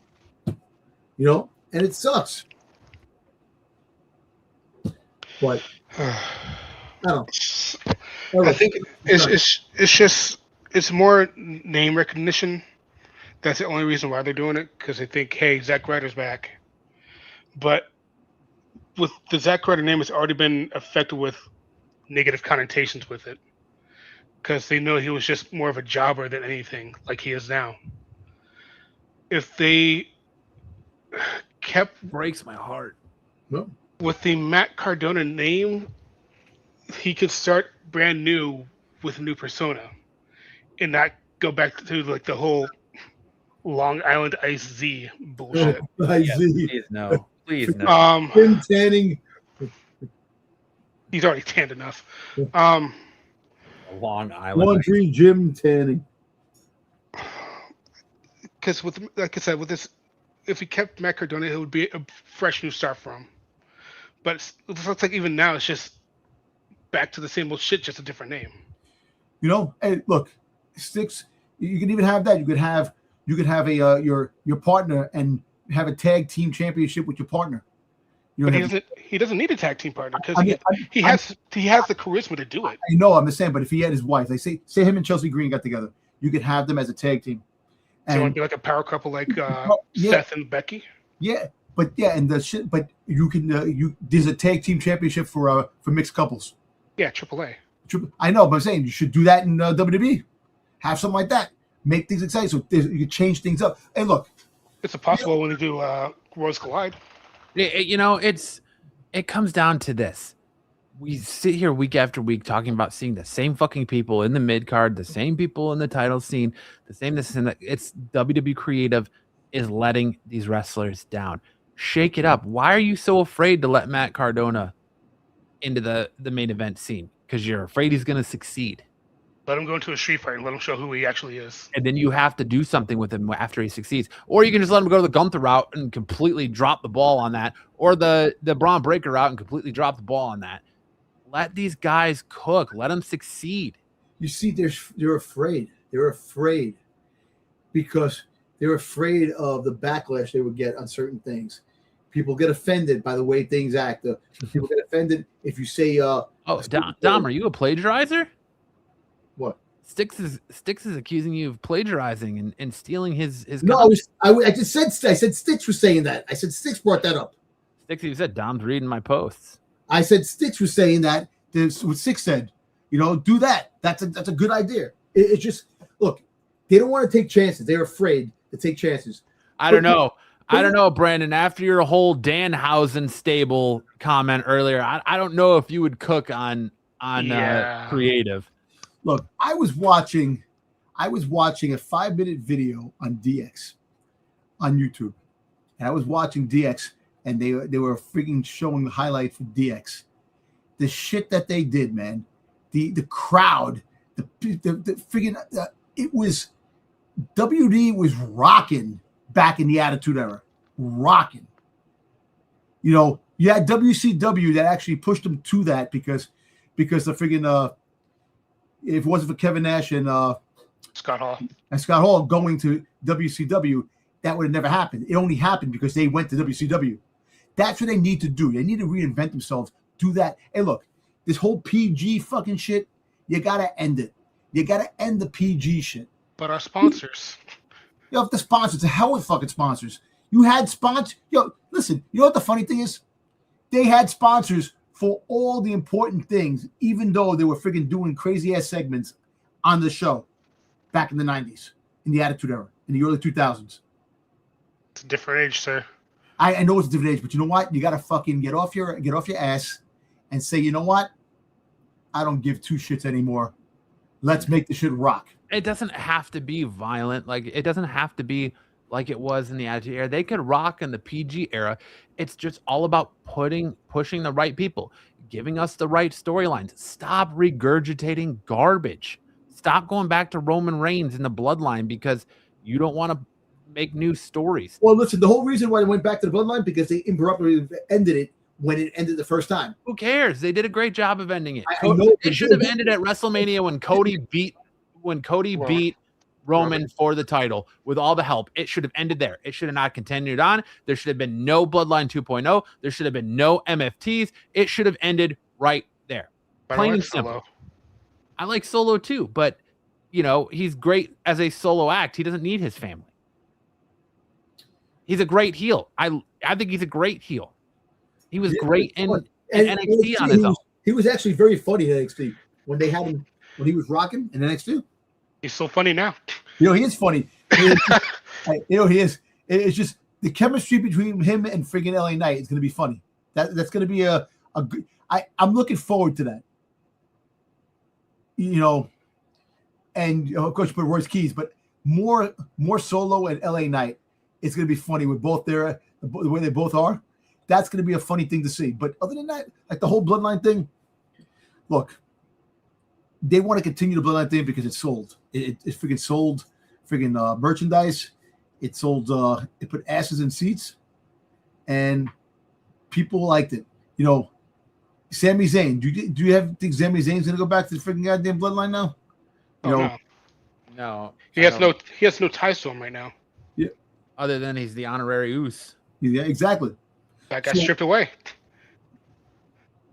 Well, it's stripped away now because he lost the belt. I mean, you got great talent. You got Zack Ryder, Matt Cardona fucking jobbing out. You got Johnny Gargano fucking planking in the back. I actually think he's going to start getting out of it. I think CM Punk is going to get him out of it. You're wasting talent. No, they're going to have him do that until his contract's up and he goes to AEW and wins a championship over there. You got, and then you want to thrust someone like Baron Corbin. I keep going back to this into the mid card. You have players, you're just not utilizing them. That's all it is. It's not. You're openly admitting that you have a player in Jordan Grace who proved in TNA that she was a player, so much so that you wanted her and she was a player in NXT, then you bring her over to WWE and you shelve her because you have nothing for her. Meanwhile, that is a creative problem. And the fact that WWE is refusing, Triple H, who is your head of creative, is refusing to address the creative problem. Until they address the creative problem, there's always going to be a creative issue. And people are always not going to buy tickets to your product because you're putting on a dog shit product and saying, it's all right, you're going to just consume it anyways. But you know what the sad thing is? The sad thing is that they bring in all these players, they bring these people in, and all the players that have no creative, there's no creative direction for them, get the back seat when they bring the new players in. Like Mike Santana comes into the fold. He's definitely going to be in a major role because he's high in the thing. You get guys like look, you get push horse shit. That's what it is, Brennan. Literally, a horse walked in the room, took a shit on the floor, and they're like, "Hey, that's Saturday Night Main Event." It's the go home show before it's the last pay-per-view before SummerSlam. I need to stop before I give myself an aneurysm, and I don't want to be negative. I want to come on here and be positive and be like, "Yo, I love where we're at in professional wrestling. Can you believe how so and so did that match? Was incredible." I will give you an example. Can you believe the gauntlet match on Monday Night Raw for the Intercontinental Championship? Penta and Javon Evans, that was goddamn. That was a banger. That was a banger. That was the highlight of freaking Monday Night Raw. Mm-hmm. But everybody knew the gauntlet match was going to be great. Dude, the downside, my boy Ethan Page got the dirty end of the stick again. Shortest match in the list of Chad Gable. I know. Fucking goddamn the ankle lock, the freaking goddamn Kurt Angle ankle lock. Look at AAA. Look at all the time they invested in El Grande Americano versus El Grande Americano, leading to a mass versus match. That was fucking cinema to the point that it's still being talked about and compared to today. Why is it okay? Why is it that the AAA writers can get that and Undertaker can book that shit, but whatever WWE is doing on your main product, you can't do that. Whatever Triple H is doing on his main product, he can't do that. You need a change. Time for a change. Shake up, you say? You need to get rid of Bruce Pritchard. You need to get rid of Michael Hayes. Get rid of these old heads. Bring some new people in, and let's get this shit rocking again. Let's get WWE back to where it needs to be. Yep. I want unpredictability. You can give us unpredictability, but we're there like, man, like, I don't know where this could go either way. Not where you're like, oh, this is what happens, this is what happens, and then we're sitting here circle jerking each other in our comment or our chats because we're like, hey, I called that. Who talked about it? You know, who called that? You know, I don't know, but all right, that's it for our top rope takes. It's supposed to be 2 minutes, but it was a fucking hour and a half.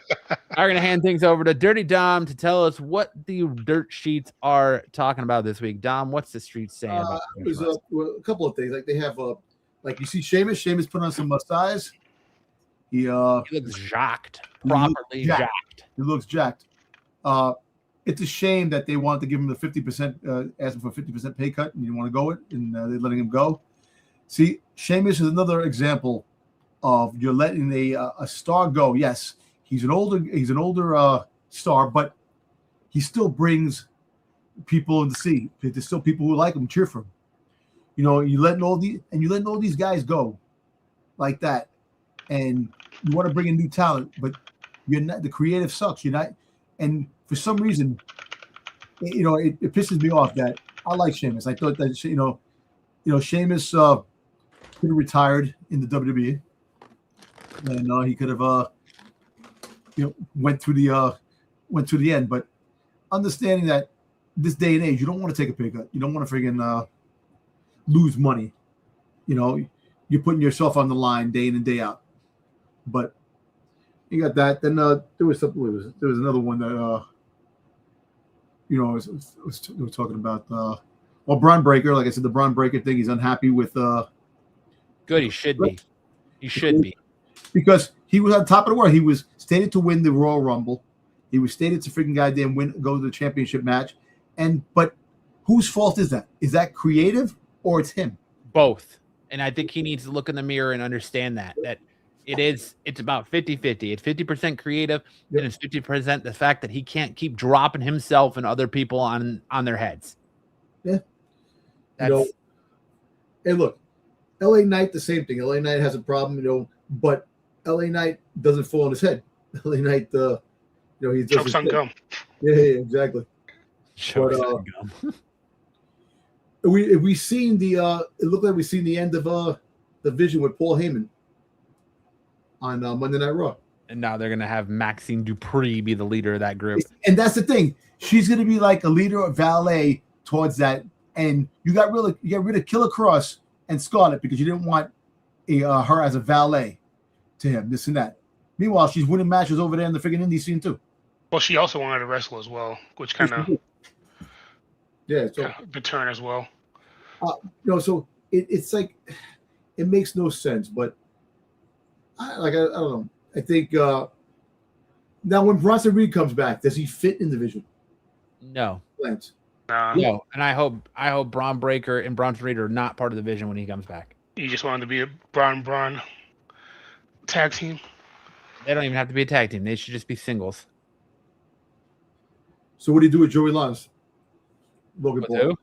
I call him Joey Lawrence because somebody else calls him Joey Lawrence. With Logan Paul. Like Logan Paul when he comes back. You know what? Have him stay. Have him stay though. Actually, you know what? Have Maxine. Logan Paul is, I think him being in the Vision is doing him a disservice. He is an incredible talent. He should be back in the mid card. He should be facing down for the Intercontinental Championship. He should be in the WWE Championship title picture. He's an amazing talent. And the fact that they put him with the Vision is just hurting him. They need a mouthpiece, so they kind of need him. Yeah, but he's not. It's doing him no service. He's hurt now, so it's like, all right, cool. But he's still there as a mouthpiece. There wasn't much in stories, for the dirt sheets this week. I looked; it was kind of quiet. But the Enzo stuff, the big cast coming in, that they're spoiling a lot of the return to some people. Like we don't know, and we'll see. We'll see that. So the rumors are still swirling around that Paul Heyman is going to become the general manager of SmackDown. So, like I told you, I fully expect Nick Aldis tomorrow night on SmackDown to relinquish, because they're already talking about how Adam Pearce is going to be instated as the interim GM of SmackDown again tomorrow night. So I think he's going to fully revoke or recede his GM status to become an active wrestler to be able to face Gunther at SummerSlam. Yep, no, you're right. I think so. Not sure if this was talked about, but I'm not sure if you saw the tweet from Moose that he's leaving TNA. I did not see that. So, when was that? I didn't see that. Is he being released, or? I think his contract's up, so I'm not sure where he's going to go, or if he's just going to retire. But there's also the rumor that Keith Lee's retiring as well. Keith Lee said that himself. He is retiring. Okay. And he's divorced from Michin. Michin divorced. Yeah, Keith Lee hasn't wrestled in like 3 years. He hasn't wrestled since COVID. Yeah. But those are pretty much the most news I saw so far. Yeah. I was kind of surprised by the whole Moose thing, though. Well, it's a slow news week when people are choosing to talk about Michin and Keith Lee getting divorced. Yeah. You know what? Moose at one time was eyed by the WWE too to come. They need big guys in the WWE right now. They don't have that many big guys. He did work in NXT for a couple stints. Do you bring Moose in and just have him be like Bobby Lashley 2.0? Is that what you're gonna do? I think it's a better spear than Bobby, but that's just me. He's a better what than Bobby? Better spear. Well, the spear's everybody's got a spear now. I know. But all the performance of the said spear.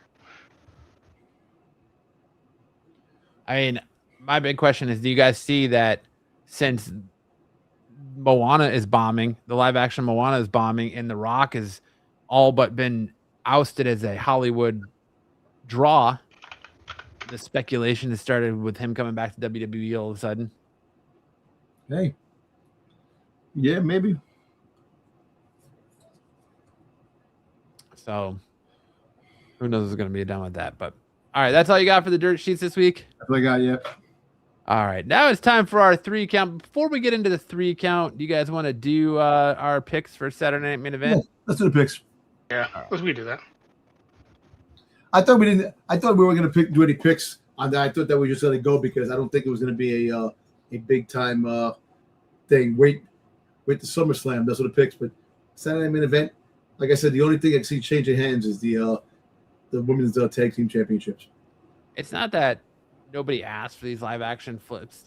They didn't. I think they misstepped with Moana because they just had Moana 2 in theaters. I want to say last year it was last year. And then now they're going to, or maybe it was the year before. I don't know. They just had Moana 2 in theaters, and now you're just automatically going back to there. So I think they went back to it too quick, and it's pretty familiar and oversaturated subject matter. So people didn't care to go to the live action. The girl who plays Moana as her father was friggin' Padme Amidala's right hand, the captain of security in Attack of the Clones. The guy, the actor. That's his daughter. All right, let's get into giving our Saturday Night Main Event match card picks. First up, Sticks, thank you for this, of course, as always.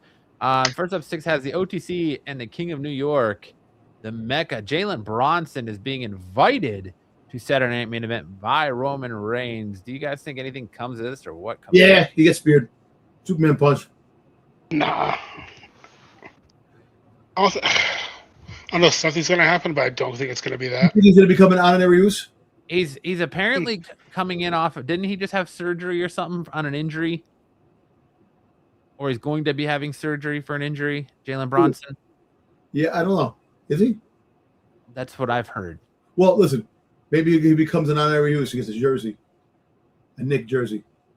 I mean, that's possible because Roman Reigns did send him a title belt when the Knicks won the championship. With his signature. With his signature on it, yes. So I think that maybe Roman Reigns is just he's just going there to acknowledge Jalen Brunson. Yeah.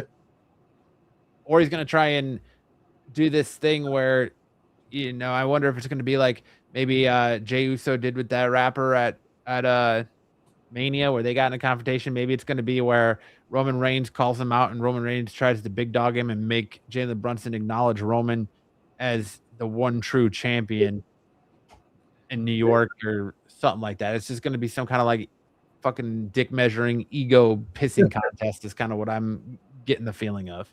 I just think somebody's going to come out, confront Jalen and Roman, and that's going to be it. And of course, the person that comes is going to get their ass beat by Roman. That's it. You're going to have Tyrese Halliburton come out and confront both of them since he's a big WWE guy. And what's his name from the Pacers, the guy, what's the guy? Tyrese Halliburton. Yeah. I'm sorry. Literally what I just said, Dom. I'm sorry. Dude, my mind is a shot, man. I'm burnt, man. It's all good. But my head. No. Yeah, I'm gonna say nothing comes of this. You just acknowledge them, and that's it. Yeah, I don't think it's a throw. It's just because they're in New York and Danhausen's being a big thing there. Be a part of the. It's just showcasing Jalen Brunson in New York City. Yeah, probably. He probably acknowledged. You probably give him. Maybe he gave him the belt. Maybe you'll see the belt and give it to him on TV. Like they'll redo the belt thing. It's just nice, a nice little global handy for the new king of New York. Winning the championship. So I agree. We're all in agreement that nothing's happening with this. I'm still. Sticks thinks that. No, never mind. I'll get to there because I read his pick wrong. So, all right. Moving on. Danhausen versus JD McDonough. No disqualification. I didn't know this was a no disqualification match all of a sudden. Yeah. Sticks is picking Danhausen. He thinks that Jalen Bronson is going to interfere in this match. How do you see this match going, Eric? I think it's going to be Danhausen. And with the interference of Dom, Cardona is going to come out to even the playing field. And this is JD's still cursed. Danhausen's going to win. And this is where Dirty Dom gets his mind wiped and he becomes good. What about you, Dom? How do you think this is going? I think Danhausen wins. Danhausen wins exactly with Matt coming out to help, or you could have an appearance of Enzo Amore coming out, to do something. That's where I'm going. I'm going Danhausen picking up the victory. Dirty Dom's going to get involved, and Enzo Amore is going to come out. So we got the same thing with just different people, huh? Yeah. There's going to be interference in this match. We all know it. Oh, yeah. Yes, no DQ. When Danhausen is on the phone with someone, and he's like, I've got back up in New York, and he's a real one. I mean, come on. Yeah. Yeah. So you're going to hear that. You're soft or slappy. You're going to hear that fucking smoker's voice go off, and Enzo's going to come out to make the save, and he's going to make Dominic Mysterio eat defeat. Yeah. So. Yep. All right. Danhausen is across the board. We're all Danhausen and across the board. Danhausen. Bayley versus Lyra Valkyria. Here's an interesting thing with this match. Explain to me why they basically just took Bayley's split personality gimmick and just gave it to Lyra. Yes. They had Lyra come in and get Bayley out of that persona just for Lyra to take over that persona. It made no sense. She's like the crazy bird lady from Home Alone 2. She actually looked like the friggin' Ring coming out of the well. The way she was dressed on Monday night. Got her clothes and all. Yeah. The blue hair. So, Bayley versus Lyra Valkyria.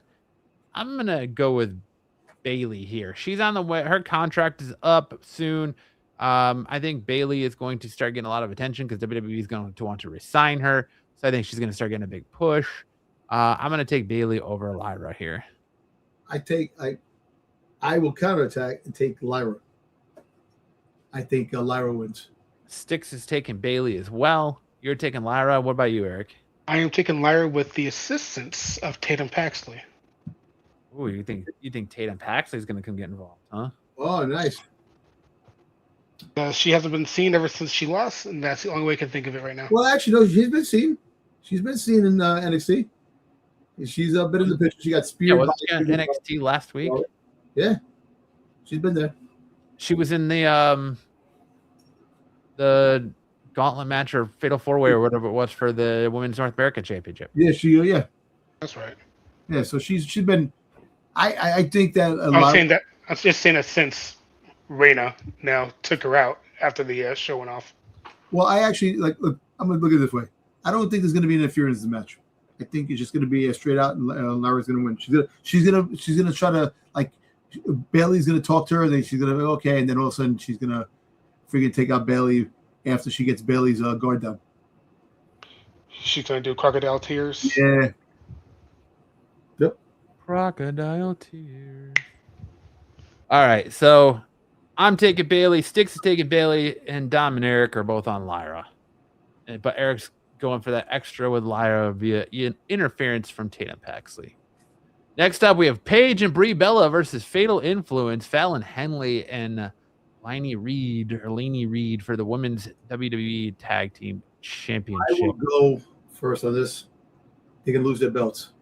Freaking goddamn Fatal Influence is going to win. Fallon Henley and Lainey Reed, they're going to win. They're going to beat them. And this is what's going to happen because Brie Bella is going to be coming out. Not Brie, Nikki Bella. Nikki Bella comes out. Yep, that's exactly where I was going, that they're going to lose this belt because Nikki Bella is rumored to be close to being coming back, and it's a great way for them to have Paige and Brie break up, and then you're going to get that Brie and Nikki heel turn where they're going to turn on Paige after they lose the belts. So yeah, I'm taking Fatal Influence as well. So I wish I could enjoy you guys' optimism because I really want Fatal Influence to win. I just know that Paige and Brie Bella are going to keep being champions probably until SummerSlam. I'm right there with you because you call right back to nobody loses a championship on Saturday event. But I think they're going to lose the belts on here. I think that because this is the only championship that's on the line. Because think about it. You got to think about it. It's a snooze fest. You got to have some kind of excitement. You had a shocker that they lose the belts. To be honest, this whole again. Here goes my negativity. This whole night is going to be a fucking snooze fest for me. Listen, look, they lose the belts, right? They go to SummerSlam to fight. This is where friggin' Nikki comes out. Nikki's going to come out in SummerSlam and take out Paige. And that's what's going to have that problem. But they're going to lose, and they're gonna refight them in SummerSlam. They're going to fight them in SummerSlam, and that's where Nikki comes back and, like I said, takes her out. I can see it happening. Mm-hmm. That's just how I feel. Yeah, I mean, I'm right there with you. Like, I want to be like, yeah, you're right. I just, do you really think that there's enough play here to replay this match at SummerSlam? Because the next, if it's a wonk finish, then yes. It's a no-brainer that Fatal Influence is going to win these titles, unless JC Jane gets involved and Nikki comes back to even him. That's the thing. That's what I think is. See, that's where I think it goes. I think Paige and Brie lose the belts, and they're gonna have a triple threat at SummerSlam where it's gonna be Paige, Brie, and Nikki versus Fatal Influence. Yeah, 6-woman tag team. Yeah, and that's where the Bellas attack Paige. Yeah, that's when they turn on Paige, because Paige will eat the pin or something. But that's where I'm at, man. I don't know. I don't know which way to go on this one, because your gut tells you nobody loses championships and nobody loses champions. But sometimes I think they got to spice things up. They know it's not a good event. It's Madison Square Garden. They're gonna have some kind of assignment.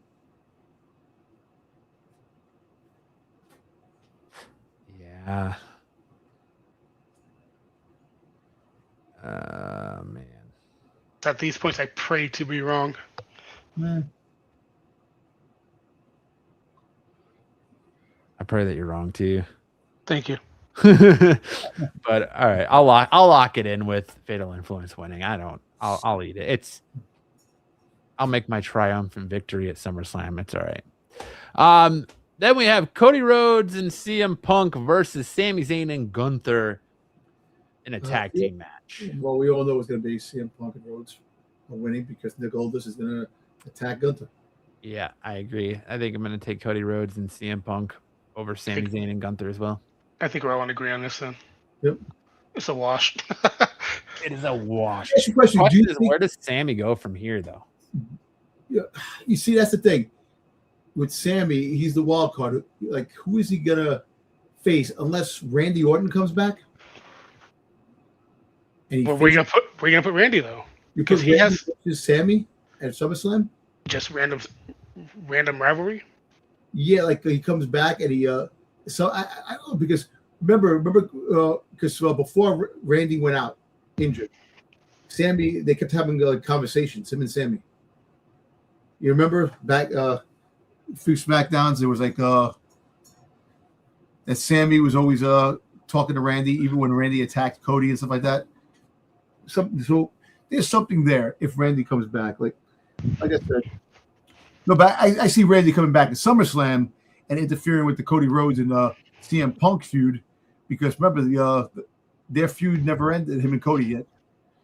And that's why I think CM Punk at least keeps the belt at SummerSlam. So. Yeah, because I think it ended at was it? But Pat McAfee, yeah, we're thinking Pat McAfee that lost and came in. He got freaking stunned. I mean, he got RKO'd. So, but Nick Aldis is definitely interfering with Gunther. Oh, 100%. 100%. All right, that's our Saturday main event picks. We'll see who's the off the mat championship. Oh, I forgot to give Styx' pick for Saturday main event. Let me get that back up.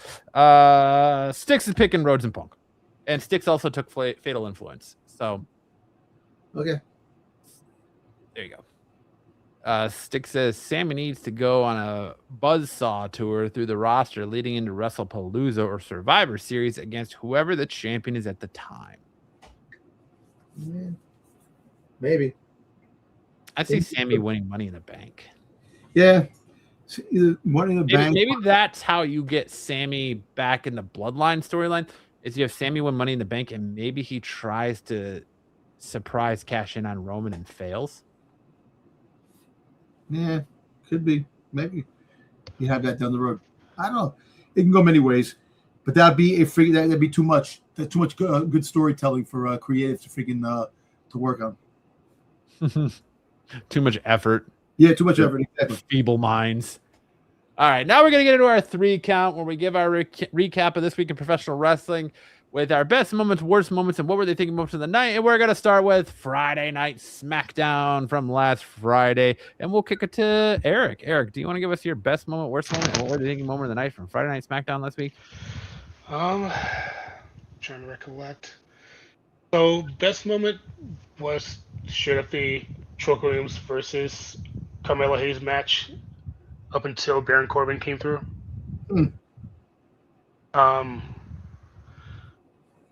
Worse because they have good chemistry and they put on a pretty damn good match. Worst moment, just still this whole feud with Jade Cargill and her baddies with Charlotte and Alexa. Right now it's really doing nothing for me, and it's just leading up to nowhere. Well, scratch that. I'll put that in what were they thinking? Because, like I said, it's going nowhere. Worst segment was the promo with CM Punk and Cody Rhodes.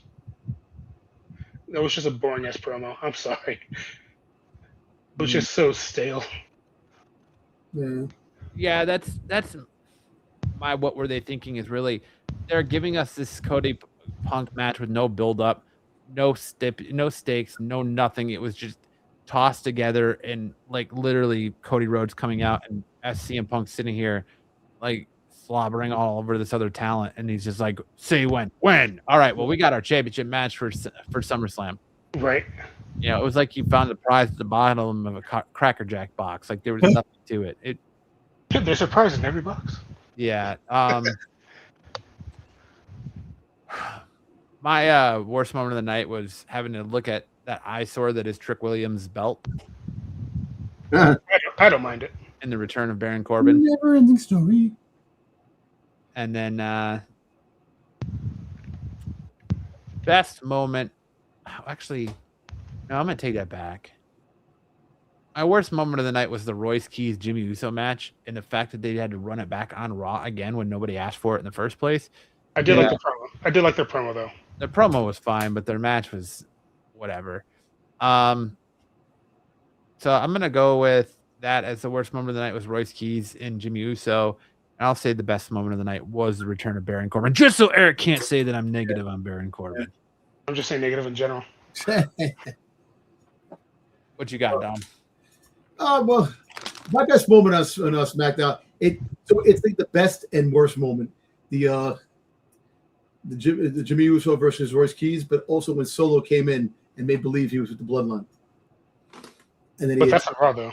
Yeah, that happened on Raw. The Raw. Okay, I'm sorry. What happened to Raw? You see, that's why you got the two converge like that, and then you get completely lost on what happened on what show. All right, so I got an even better one. I like the interaction with Finn Balor and CM Punk. That he goes, "Welcome to SmackDown, champ," and you know that they're gonna have some banger matches when they get a chance down the road. And Finn Balor beating Tama Tonga. I think beating Tama Tonga, he's gonna have more. He's gonna have more fights with them eventually because he's gonna fight Tala. Yeah, so we got to fight him eventually. But the Jay Cargill thing is getting old with the friggin' Charlotte. You know, it's getting old. It's getting to a point where it's like, all right, come on already. Let this go. Finish it off and move on to something else. Baron Corbin coming back. It makes things a little interesting. Hopefully, they do him right and don't destroy the momentum before it even begins. Yeah, that's about it. You know, the whole thing with Gunther at the end, friggin' taking out. The worst moment was him taking out friggin' Nick Aldis and Cody comes in and they go up. They got it. It ends. How does it end? How do you end that? That was the worst moment. Go on a YouTube page. Yeah. Watch nothing happens afterwards. I know, but it ended like that, abruptly like that. So yeah, that was the pay. I'm watching it. I'm like, oh shit, here comes Cody. Oh, come on, and everything on the menu comes on. I'm like, what? Ass and cheeks, boys. I'm telling you, ass and cheeks. That's what this creative team is, ass and cheeks. All right, now we switch gears to Monday Night Raw from this past Monday. That saw an entire 3 matches. Okay. 3. Whoa. Best moment of the night, clearly, the gauntlet match. Yep. Yeah. But the best moment of the night is, why are we running back Royce Keys and Jacob Jimmy Uso? Julia. No, listen. The best moment was Dragon Lee and Javon Evans. That was the best part of that gauntlet match. Yeah. That was the best part. So what were they thinking? Was the Obafemi saying that he didn't go for the championship because he knows that Brock Lesnar was from the 100%. That is the worst. That was what they tell they're thinking. What are you thinking then? Like I said, the other good part was with Solo. Now I can say it. Solo friggin' make him believe he's acknowledging the bloodline, and then he fights. And that's why LA Knight comes out and they make the 6-man tag team match for SummerSlam. But yeah, the what are you thinking moment having Obafemi friggin' say that makes no sense, because you're right. They're watching the videos of people saying, how can you have a king and queen of the ring if you're not going to utilize the championship match, and then all of a sudden you're going to have the freaking Money in the Bank, and you're going to have 2 champions challenges in the same walking around. It makes no sense. But yeah, that's. Come on, creative, get with the goddamn program. What are they thinking is, what the fuck are they doing with Joe Hendry? Why is Joe Hendry jobbing out? They wanted Joe Hendry so bad, and now he's jobbing out and losing to Dominic Mysterio. Yep. He didn't even survive the first match in the freaking Gauntlet match. It's crazy. Oh, yeah, he lost to Dominic Mysterio with help from JD McDonough. Yeah. What are we doing with Joe Hendry? I don't know. You see, they get Joe Hendry, they don't use him. Jordan Grace, no creative problems. Oh, he said his name too many times. He appeared. Yeah. Poor Joe Hendry. Joe Hendry. What about you, Eric? What's your best moment, worst moment, and what were they thinking moment of the night from Raw? So, remember, 3 matches. You got a whole lot to pick from. I know, right? A whole lot of segments. A whole lot. So, best thing, just Javon Evans in the Gauntlet match in general, especially with him against Dom and Dragon. Even put up a fight against Rusev too, lifting him up on his shoulders after getting the what was it? Pretty much the camel clutch. Then worst moment is just a straight up, hey, here's a Jimmy Uso versus Royce Keys match again at a fucking commercial break out of nowhere. Right? Yeah. Oh, we gotta play this recap to see what happened led to this match. What were they thinking? Yeah, I gotta agree about the whole giving up the championship match to fight Brock Lesnar. Yep. Because that's just a wasted spot now. But people still get mad if they gave it to Jey Uso. Yeah. And then ask you a quick question. If Obafemi, all right, say if Obafemi, gave up the match, all this stuff like that, do you think he still goes after the bloodline? He would still go. He would go after the top dog, aka Roman Reigns. Yes. Roman Reigns. But what about CM Punk? If they, I don't think Obafemi was ever going to go after Roman Reigns. I think Obafemi was going to go after Cody Rhodes or Sami Zayn. Yeah. He was going to go after the WWE Championship. Their play was always going to be Roman versus Seth. So Obafemi would have went after the other champion. So it would have been Sammy. Yeah, so Again, it's another sword in a different universe. yeah. They need to turn back on that collider so we get back to that universe instead of whatever fuckery we're in now.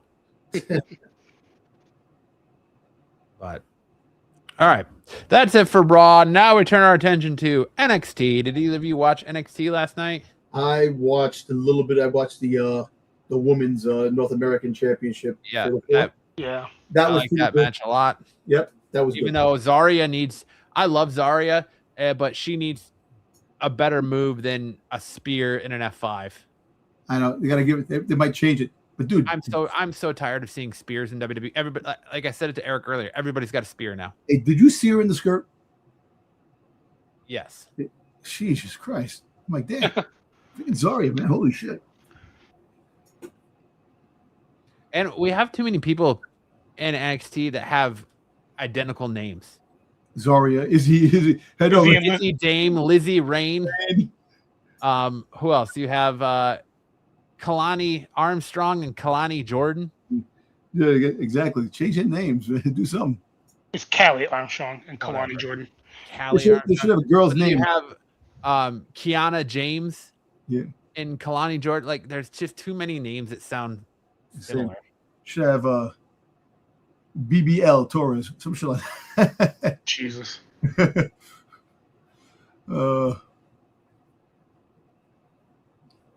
But go ahead, Eric. Did you watch NXT? I did. Best moment, worst moment. What were they thinking? Moment of the night for NXT? It was a toss-up between the triple threat match and the women's fatal four-way. Because I just didn't like how. I just did not like how Lola Vice got the win. Because they pretty much just pulled the Ethan Page off a trick or some shit. Yep. First, the whole Tristan Angels bullshit. That whole promo was god awful and boring. What were they thinking? I got nothing. Well, scratch that. So I'll do this. I'll do what were they thinking for the women's triple threat, and I'll do best match with the fatal four for the North American. Okay. Man, how quickly Jada Parker doesn't show up on NXT again, huh? I think she came out. She did. She came out and she got sucker punched from behind. I don't remember her coming out. I thought that was last week. No, she came out during the women's fatal four-way match. Oh, that's right. Yes. Yeah. And then later on, she got attacked or sucker punched by Natty. Yeah, that's right. Because Natty's group came out too. Yeah, you're right. Okay. Dave, right away you want to you want to diss my girl Jada, man. Come on, man. You know why, Dom. I know, but leave her alone, man. She's trying hard. She needs to figure it out. Yeah, I know. Hopefully she figures it out. Hopefully she gets called to the main roster down the road. All right. Do you have a worst moment? What were they thinking moment of the night for NXT? You said? All right. No, you. Oh, me? Yeah, you. Oh shit. Not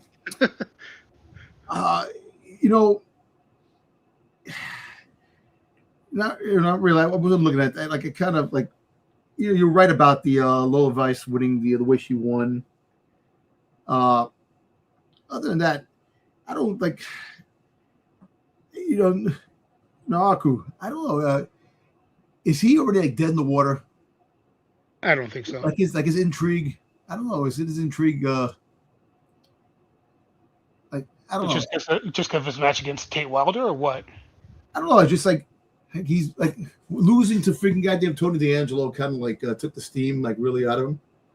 I kind of like I don't know. Like when he first was It's just one match.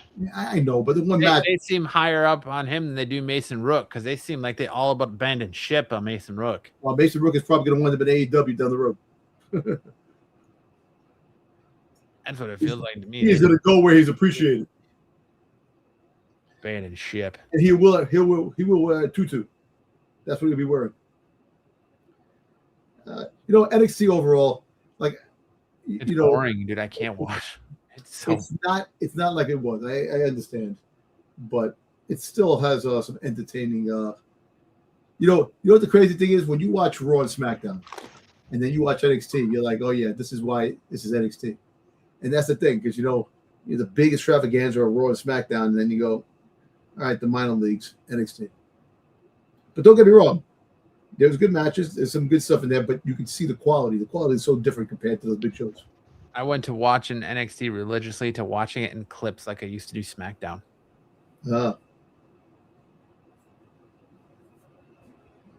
just don't find any, but there's nobody in NXT I find interesting. And bless Nikita Lyons' heart because she's trying, but she is. Oh, she is trying, and I think she's gonna get called. She's one of the call-ups that they're talking about. Probably after SummerSlam. Like Zarya and Tatum Paxley are really the only two women in NXT right now that are interesting to me. Because they're interesting characters. Yeah. No, in Matt's mind, Zarya is hot.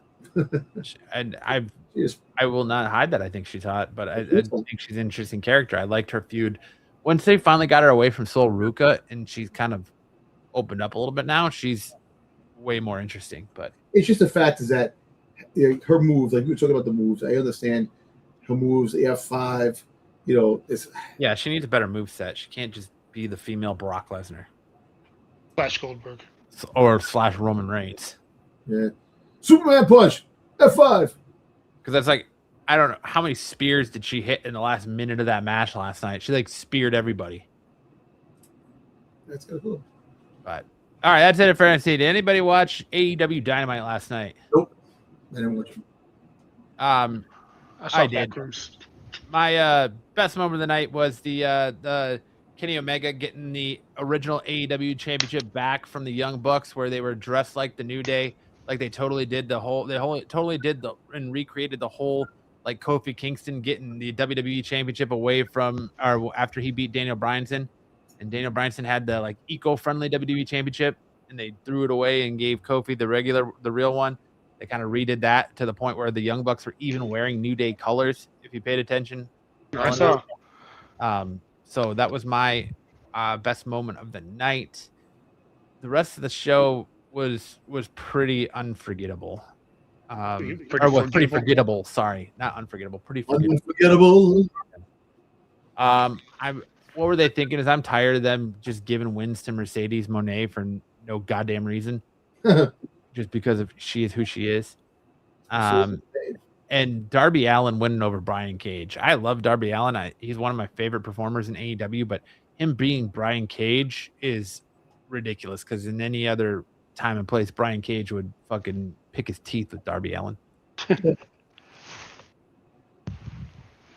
But since neither one of you watch Dynamite, we'll end it right there.